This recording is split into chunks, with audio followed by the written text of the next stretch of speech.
بسم اللہ الرحمن الرحیم۔ السلام علیکم پیارے سامعین، آج سے ہزاروں سال قبل کی بات ہے کہ ملک بابل میں ایک بادشاہ کی حکومت تھی جس کا نام نمرود تھا۔ نمرود نہایت ہی سرکش اور ظالم شخص تھا۔ اس نے خدا ہونے کا جھوٹا دعویٰ کر رکھا تھا اور جو اسے خدا نہ مانتا اس پر بہت ظلم و ستم کرتا۔ نمرود خود بت پرست تھا اور اپنی سلطنت میں بھی بت پرستی کی اشاعت کیا کرتا تھا۔ نمرود کا محل مختلف قیمتی پتھروں کے بنائے ہوئے بتوں سے بھری ہوئی تھی۔ اللہ نے نمرود اور بابل کے لوگوں کی طرف حضرت ابراہیم علیہ السلام کو معبود فرمایا۔ آپ نے نمرود کو اللہ کی عبادت کی طرف بلایا، مگر نمرود کی جہالت، گمراہی اور بادشاہت کے غرور نے اسے اللہ کے انکار پر کھڑا کر دیا۔ جب حضرت ابراہیم علیہ السلام نے کہا میرا اللہ تو وہ ہے جو زندہ کرتا ہے اور مارتا ہے، تو نمرود نے جواب دیا کہ میں بھی زندہ کرتا ہوں اور مارتا ہوں۔ ابراہیم علیہ السلام نے کہا میرا رب مشرق سے سورج کو نکالتا ہے، اگر تو خدا ہے تو مغرب سے سورج نکال کر دکھا۔ یہ سن کر نمرود کو بہت غصہ آیا اور وہ لاجواب ہو گیا۔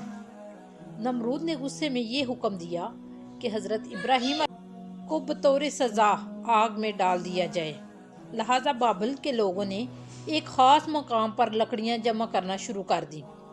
جب لکڑیاں جمع ہو گئی تو نمرود کے حکم سے اس کے کارکنوں نے ان لکڑیوں میں آگ لگا دی، جس کی حرارت اتنی زیادہ تھی کہ کوئی اس کے قریب بھی نہ جا پاتا تھا۔ جب حضرت ابراہیم علیہ السلام کو اس جلتی ہوئی آگ میں پھینکا گیا تو اللہ کے حکم سے وہ آگ ٹھنڈی ہو گئی۔ جب نمرود کو یقین ہوا کہ آگ ابراہیم علیہ السلام کا کچھ بھی نہیں بگاڑ سکتی تو اس نے آپ کو آزاد کر دیا، مگر نمرود اور اہل بابل نے اس معجزے کے بعد بھی اللہ اور اس کے سچے پیغمبر پر ایمان نہ لائے۔ اس کے برخلاف نمرود نے بابل میں ایک عظیم مینار بنوانے کا حکم دیا جس کے ذریعے وہ ابراہیم علیہ السلام کے خدا سے مقابلہ کر سکے۔ اس نے مزدوروں کو یہ حکم دیا کہ اس مینار کو اتنی بلندی تک تعمیر کیا جائے کہ بادلوں تک پہنچ جائے۔ وہ آسمان کے خدا سے جنگ کر کے اس کی سلطنت کو بھی فتح کر لے۔ نعوذ باللہ۔ جب یہ مینار تعمیر ہوا اور بادلوں کو چھونے لگا تو نمرود اس پر چڑھ کر خدائی کا دعویٰ کرتا تھا اور آسمان کی طرف دیکھ کر خدا کو للکارتا اور لوگوں سے کہتا کہ آسمان کا خدا کچھ جواب نہیں دے رہا کیونکہ وہ میرا مقابلہ نہیں کر سکتا۔ نعوذ باللہ۔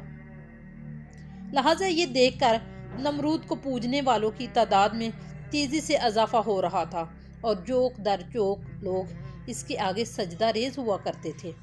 لیکن نمرود اس بات سے بے خبر تھا کہ بہت جلد وہ اللہ کے غضب کا شکار ہونے والا ہے اور ایک سخت عذاب اس پر جلد مسلط ہونے والا ہے۔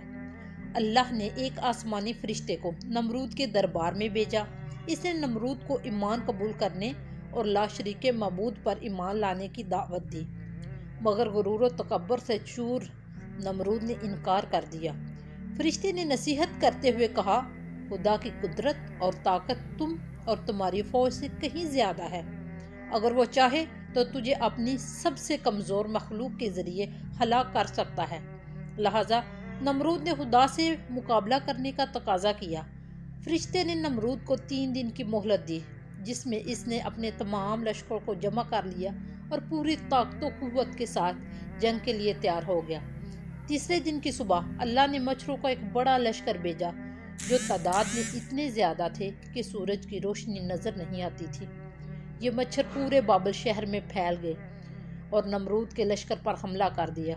مچھروں نے لشکر کے سپاہیوں کے خون چوس لیے اور گوشت چاٹ گئے۔ ان لوگوں کی صرف ہڈیاں باقی رہ گئی۔ ایک مچھر نمرود کے ناک میں داخل ہو گیا اور ناک کے راستے دماغ میں گھس گیا اور مغز کھانے لگا۔ درد کی شدت سے نمرود پاگل ہونے لگا۔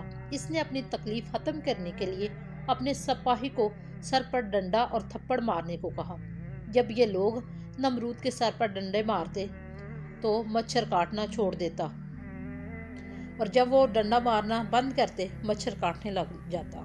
حالت اتنی غیر ہو گئی کہ اب جو شخص بھی نمرود کے دربار میں آتا وہ اسے اپنے سر پر جوتے مارنے کو کہتا۔ یوں اسے 400 سال تک جوتے اور ڈنڈے پڑتے رہے، اور خدائی کا دعویٰ کرنے والا اتنی بڑی سلطنت کا بادشاہ بہت ذلت کی موت مرا۔